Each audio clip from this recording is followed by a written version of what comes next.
Oh man, this is a pretty interesting one right here, guys. Hello, everyone. Another reaction here. Um, I'll actually admit this before. So just so you know, guys, this is my second reaction video. So I was kind of trying to figure out like everything before. I have this new screen recorder now because the one I used to use for some reason, I don't know. I think it got. I think because when I got my new iPad, I think I deleted it because I didn't really like think it was like, and I think it just got into like. So I'm sorry, guys, if I haven't really been. Well, fine. I'm sorry. I've been uploading obviously, but this is like it was kind of like a pain in the butt to deal with. So I just yeah, want to kind of get that out of the way, saying that I was just like I was trying to figure out like how to even put this on, but then I was like on my app, and then it was like then it started like then the screen started popping up all of a sudden. So here we go, I guess. But what can you do? But anyways, we're gonna watch another kind of you know documentary today.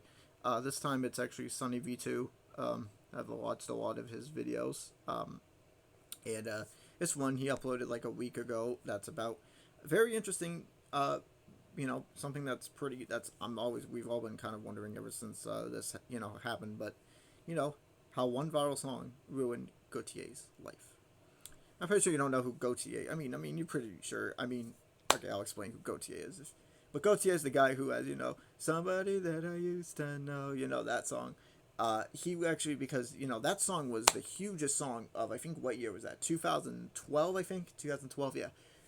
It really showed like how different music was back then. I mean, if you're talking about like when it compared to like stuff we hear today, I just feel like that song is just like it's so avant, compared to like stuff, and that's why it's just so weird, random that the song this huge ended up getting so big because it is such a weirder song, even though like the radio remixes and all stuff back then when it first came out, were pretty.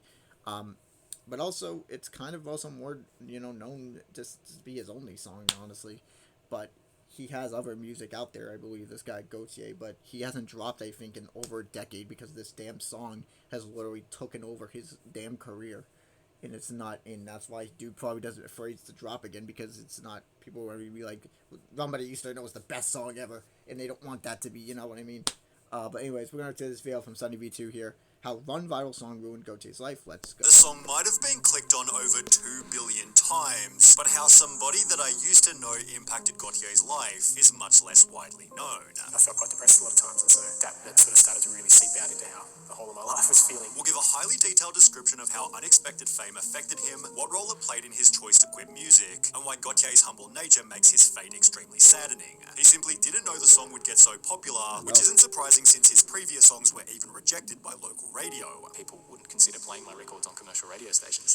Gotye therefore began uploading his music to YouTube, where he'd gained 250,000 views on his 3 most popular songs, and while this was still insufficient to make an impact globally, I was disappointed when my last album, I couldn't find, say, a label to release it. there was one single song that was about to change everything. Gotye had spent 6 months writing the world's most relatable breakup song, which he almost scrapped before its release, as he couldn't find the right female singer. It wasn't sounding amazing, and that was the final straw. I thought I had to let the song go. I thought, wow, I've been sort of waiting for 4 months. It's just not coming together. Thankfully, Gotye knew the song had potential. I thought it was a strong song. It had an emotional sort of intensity to it. Eventually using Kimbra, who was perfect for its music video, which was then leaked to the public, giving Gotye an unexpected advantage. The video leaked in Australia a week before it was meant to be released and very quickly started getting a lot of YouTube views.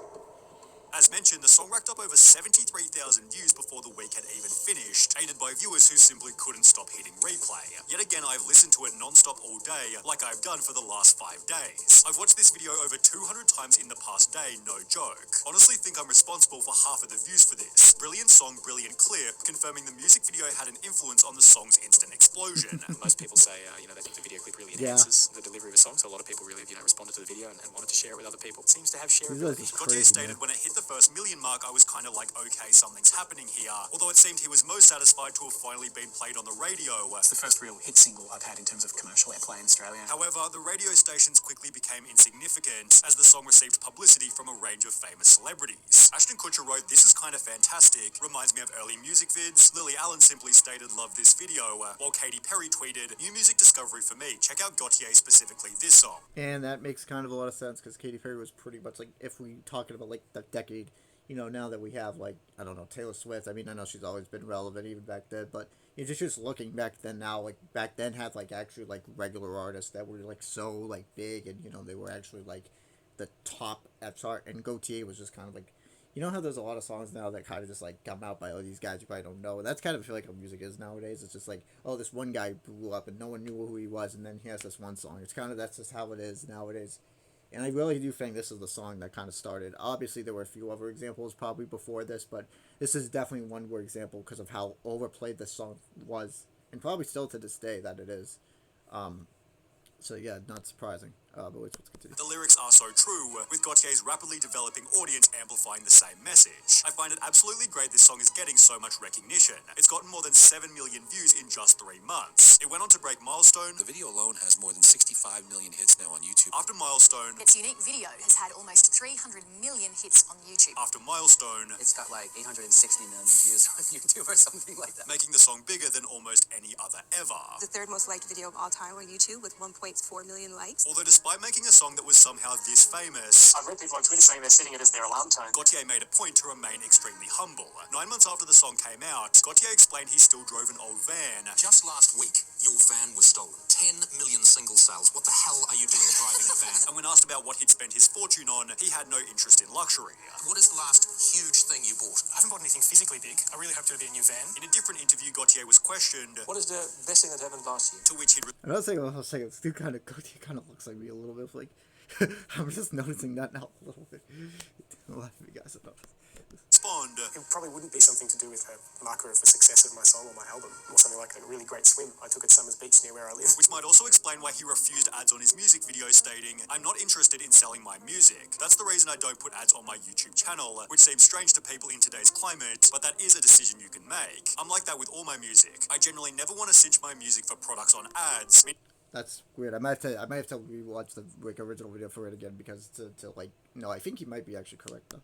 Gotye willingly forfeited over $10 million. It added that he freely licensed his music to students making films and would even spend his time mentoring people learning music, which was supported by a Reddit post reading, "I sent Gotye a link of one of my tracks for the hell of it when I was a bit drunk. He actually responded and said he liked it. What a great personable dude," attaching the original email to prove that he'd told the truth. Down in the comments, a different person shared the story. "We threw a few emails back and forth, and in my last one I said I'd say hello to him at his upcoming show. Anyway, the tick sold out before I could get one, and when I told Wally, he offered to put me on the door list. I can't say enough nice things about the guy."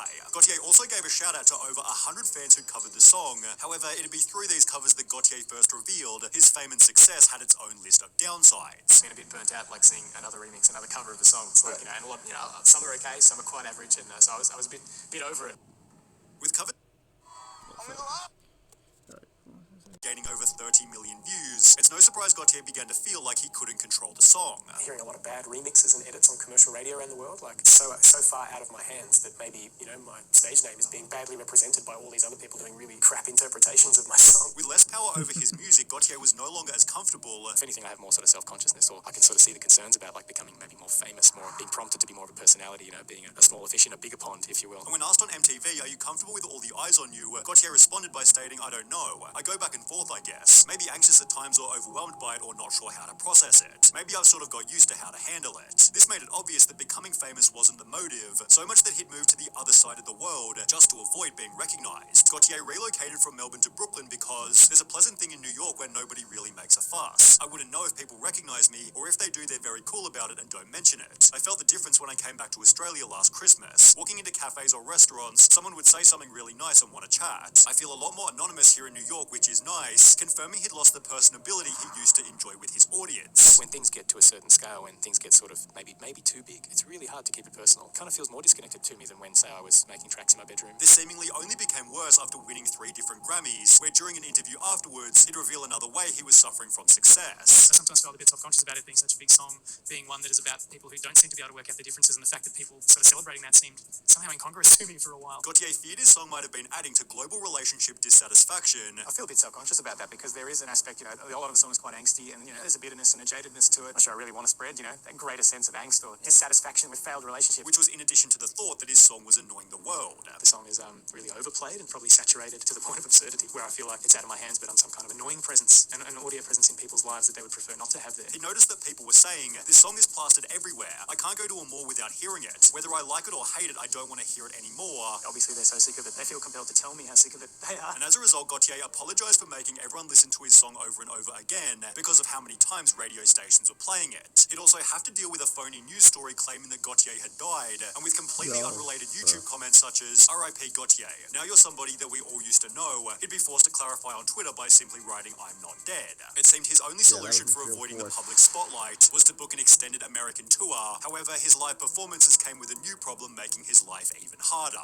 They really do leave after they've heard the hits. Especially in America, I What found. have they got? Got my money's worth. Gotye noticed that the rest of his songs weren't quite so popular, Some people love some songs and hate others, which is just the way it should be, probably. and perhaps nothing reinforced this more brutally than his 2012 Coachella performance. An article explained that after playing his hit single, Gotye performed the rest of his songs to a noticeably smaller crowd, the reason for which was explained by two different people on Reddit. My friend said when he performed at Coachella the year he blew up over this song, it was the first one he performed and then the crowd just left. Lol, I was there for that and can confirm that I left after hearing that song. That's the curse of the one-hit wonder. Gotye seemed unconcerned about this being true. I mean, people ask me, like, whether I worry about being a one-hit wonder. I'm kind of like, don't really mind if I don't ever really have a big hit like that, because I'm a bit like, well, I've had that experience. That's what it was like. However, it was clear that his future music's performance was still heavy on his mind. That was such a big hit. What's next for you?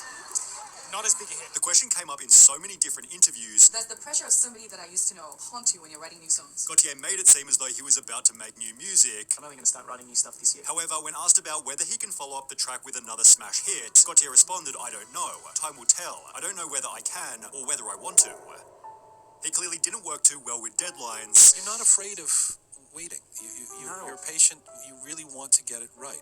But after 2 full years passed with no new music, people began to post, "I wonder what happened to Gotye," while the original music video filled with comments such as, "Gotye, alright guys, see you tomorrow. Last online 8 years ago. My man's dropped the fattest banger in history and dipped. Now he's somebody everyone used to know." However, by this point he'd actually appeared on television, where he was asked the following question. When's the next album coming out? I don't know. I'm working on things. And while he didn't sound too confident, there was a barely known reason for this. Just 2 months beforehand, Gotye released a newsletter containing one important sentence: "There will be no new Gotye music." The newsletter continued, "Maybe there will be. I'm not entirely sure right now," with the main question being whether anyone would hear his future music. Well, people certainly would, only it wouldn't be posted under Gotye's name. Throughout his entire career, he'd been making music with a band called The Basics, which became his main project after ditching his solo career. The Basics bass player Chris Schroeder had clearly grown tired of people asking about Gotye, as he'd state, "When I see people saying 'Where's Wally?' online, or making the 'Now he's just somebody that we used to know,' I just think, don't you idiots know how to use Google? In the time it's taken you to write that stupid tweet, you could have just Googled it and maybe discovered some great music he's been releasing recently on the other end. It's so lazy, you're not the first person to do that joke, just shut up." Despite announcing in 2021 that the band had stopped touring, the Basics haven't stopped making music, and there's even been some recent hope for Gotye as a solo artist. In 2020, he was named ARI's Australian Artist of the Decade, where he'd announced that the follow-up album will be released in the next decade probably, and while his past doesn't exactly indicate that it's coming anytime soon, Gotye's had an outstanding career regardless of his musical future. So how has this success changed things for you? When new opportunities come along, they present all sorts of challenges, but they present a chance to learn new things and learn new things about yourself through that process. So, Anyways, that was an amazing video, guys. Hope you guys enjoyed that. Again, definitely a crazy story, especially, what if all of a sudden, guys, Gotye comes back and sometime soon and then actually drops again? That'd be crazy, guys, but I doubt it. Again, he's got this hit song that's still, like, 10 years later, still huge, all over the place. Still, like, gets views every day. And I even, like, tweeted something on Instagram. I was like, I'm actually kind of crazy. This song still gets views to this day. It's crazy that it still has, like, 1 billion views, especially for a song like this. I mean, again, the radio edits made it all commercialized and everything, and it's all over the place because, But anyways, that's all I gotta say for this video, guys, and I will see you all later. Hope you all enjoyed this reaction, the second reaction of mine.